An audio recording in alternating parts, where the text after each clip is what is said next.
Hi friends, நம்ம இந்த வீடியோவில் ஒரு சூப்பரான குழம்பு தான் பார்க்க போகிறோம். குடல் குழம்பு எப்படி செய்யலாம்னு வாங்க பார்க்கலாம். ரொம்ப சிம்பிளானது, டேஸ்ட்டாகவும் இருக்கும். நான் குடல் வாங்கியிருக்கேன், சிறுகுடல் பெருங்குடல் ரெண்டையும் வாங்கியிருக்கேன். நுரையீரல் இருக்குது.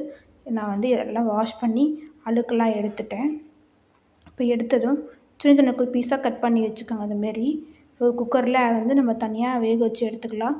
இந்த பெருங்குடல் இருக்குது பார்த்திங்களா, கருப்பாக தோலாட்டம், அதை நீங்கள் எடுத்தாலும் எடுக்கலாம், இல்லைனாலும் இல்லை, உங்கள் விருப்பம்தான். நான் எல்லாத்தையும் சின்ன சின்ன பீஸாக கட் பண்ணி தேவையான அளவு தண்ணி சேர்த்துட்டேன். ஒரு அரை டம்ளருக்கு தான் தண்ணி சேர்த்துருக்கேன், ரொம்ப சேர்க்கலை. இதில் இஞ்சி பூண்டு பேஸ்ட்டு, மஞ்சத்தூள் எல்லாம் போட்டு நல்லா மிக்ஸ்அப் பண்ணிக்கோங்க. ஒரு சொம்பு அளவுக்கு தண்ணி ஊற்றினா போதும், நமக்கு கரெக்டாக இருக்கும். இப்போ ஒரு 10 விசில் விட்டுக்கோங்க. நான் தாராளமாக 10 விசில் விட்டுக்கோங்க, அப்போ தான் நல்லா வேகும்.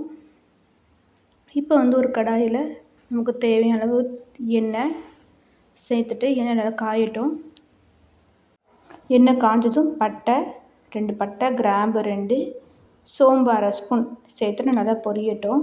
இது நல்லா பொரிஞ்சதும் கருவேப்பிலை ஒரு கொத்து, பச்சை மிளகா, சின்ன வெங்காயம் அதையும் நீங்கள் சேர்த்துக்கலாம். சேர்த்துட்டு நல்லா சிம்மில் வச்சு நல்லா வதக்கிக்கோங்க. தேவைப்பட்டால் சால்ட்டு உப்பு சேர்த்துனா சீக்கிரம் நமக்கு வதங்கும். நல்லா வதக்கிட்டு இப்போ 1 டீஸ்பூன் அளவுக்கு இஞ்சி பூண்டு பேஸ்ட் சேர்த்துக்கோங்க.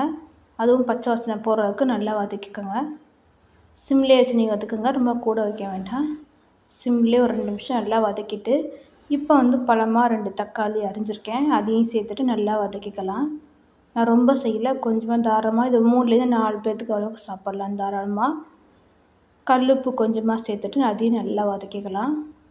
நான் இப்போ கொஞ்சோண்டு சேர்த்துருக்கேன், அப்புறம் கொஞ்சம் சேர்த்துக்கலாம். இப்போ தக்காளி நல்லா வேகணும், அதனால் மூடி போட்டு 2 நிமிஷம் எல்லாம் வச்சுக்கலாம். மூடி போட்டு வச்சாச்சு. தக்காளி இப்போ திறந்து பார்த்தா நல்லா வெந்திருக்கு. தேவைப்பட்டால் அடி பிடிச்சிச்சின்னா நீங்கள் எண்ணெய் ஊற்றிட்டு ஒரு 2 வெள்ளத்துக்கு வதக்கிட்டு மசாலாலாம் சேர்த்துக்கலாம். மஞ்சத்தூள் அரை ஸ்பூன், மிளகாத்தூள் 1 ஸ்பூன், 1.5 ஸ்பூன் சேர்த்துருக்கேன். தனியாத்தூள் 3 ஸ்பூன் அளவுக்கு சேர்த்துருக்கேன். கரம் மசாலா ஒரு அரை ஸ்பூன். வேறு எதுவுமே நான் அதில் சேர்க்கலை. இப்போ நல்லா வதக்கிக்கோங்க. இந்த பச்சை வாசனை போகிற அளவுக்கு நல்லா வதக்கிக்கோங்க. இந்த சைடு கறி வேக வச்சு பார்த்திங்களா, அதுவும் நல்லா வெந்துருச்சு. ஒரு 7லேருந்து 8 இல்லை 10 கூட நீங்கள் விசில் விட்டுக்கலாம். நல்லா வெந்துருச்சு. இதுவும் நல்லா வதங்கிருச்சு மசாலாவும்.